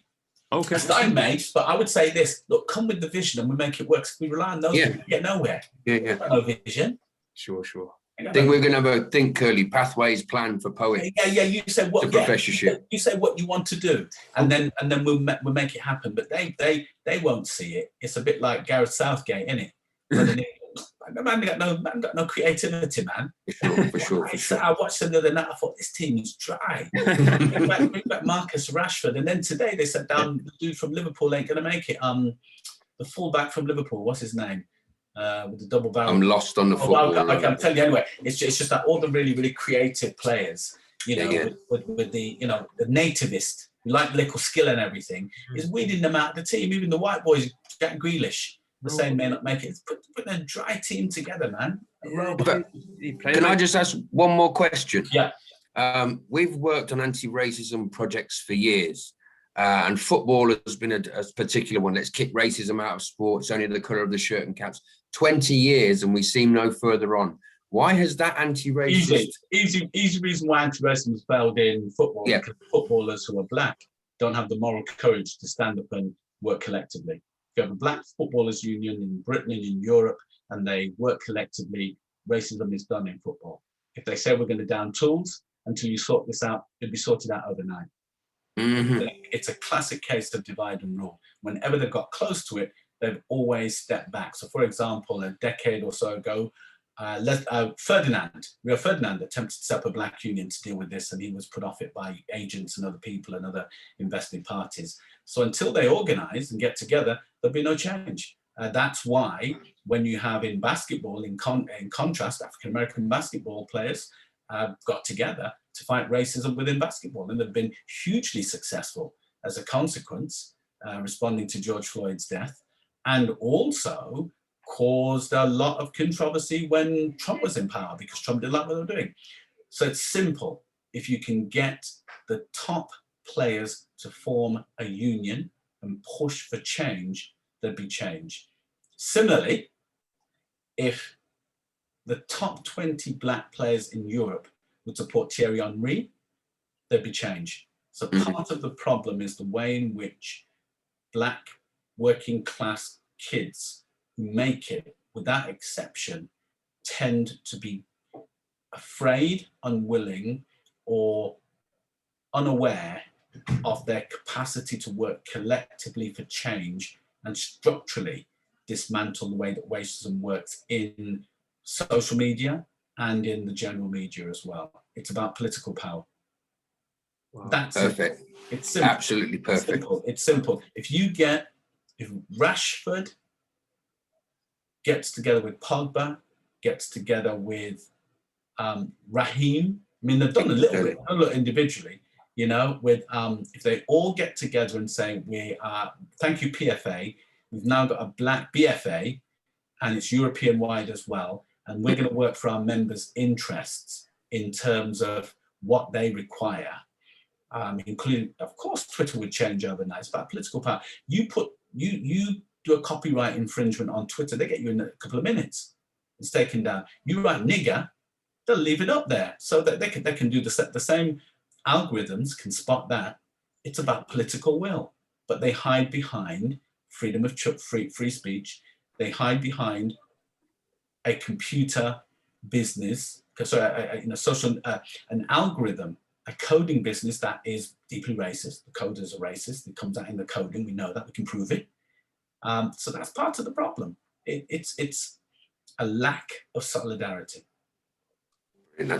Absolutely perfect. That's why, for me, one of the baddest black footballers ever was Cantona. Mm-hmm. Why? Frenchman. Because he dealt with it. Cantona did what?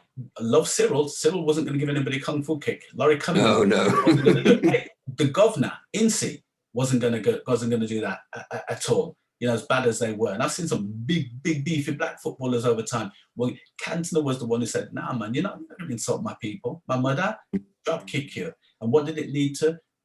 An unveiling of the deep-seated racism and the whole. Cantona had the moral courage to do it. And some people might say it was a bit mad, but he had the courage to do it. All that we need now is the same kind of moral courage from black footballers to work collectively, form a union to dent racism in the sport for once and for all. Mr. Beckford, I've been so inspired. I've wrote so many things down. I'm going to be Googling, looking at authors, ordering books. Kurly's going to be ordering your films. No problem. No worries. See what I've been working on? I'm working on a panorama. There's a panorama out in a couple of weeks on, it's called "Is the Church Racist?" It's about the Church of England, and they've got this report at the moment about racism in the Church of England. We've got a short film we're making on slavery and reconciliation. It's theological stuff. It's stuff within the church. I've got a radio doc later on in the year, which is on the Codrington plantation in Barbados, once we're allowed to travel there, because it was a slave plantation owned by the Church of England. So a lot of stuff is built for theology. Wow. I've got this project that BBC like, but I haven't had a chance to write it. I've got to find some time at least to write it down. But it's called Decolonize My Name. Right. And I'm asking black celebrities to consider what their surnames really mean, and whether or not, once they comprehend that, they want to keep it. I was going to mention that earlier, because there's a lot of Kurly McGeechee. My name's Richard Grant. A lot of people we know, they've got Scottish surnames, and they kind of never...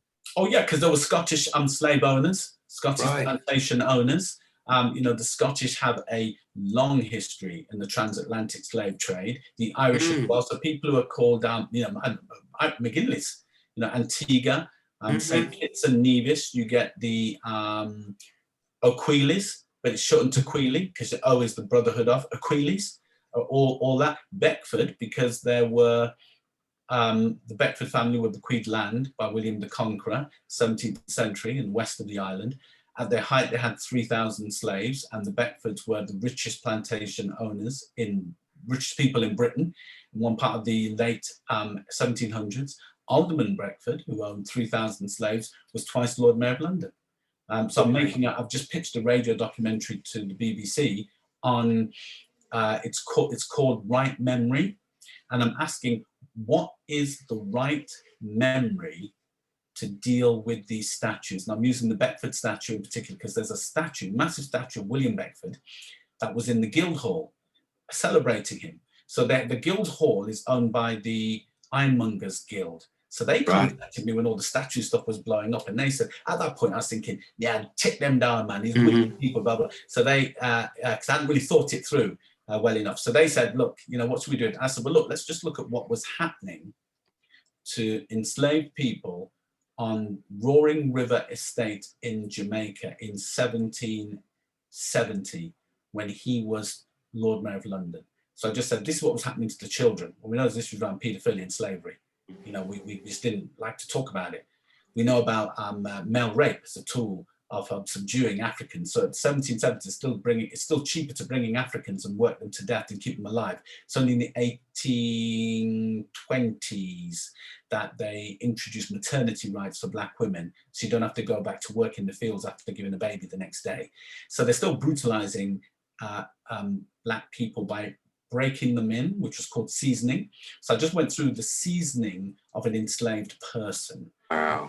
How do you take a Gola warrior, some of the toughest, most notorious warriors in African history, who are men who are from day one raised to survive? They're like thrown out in the countryside as babies, and they survive, and they can hunt and kill and do anything. They can kill you with an eyelash.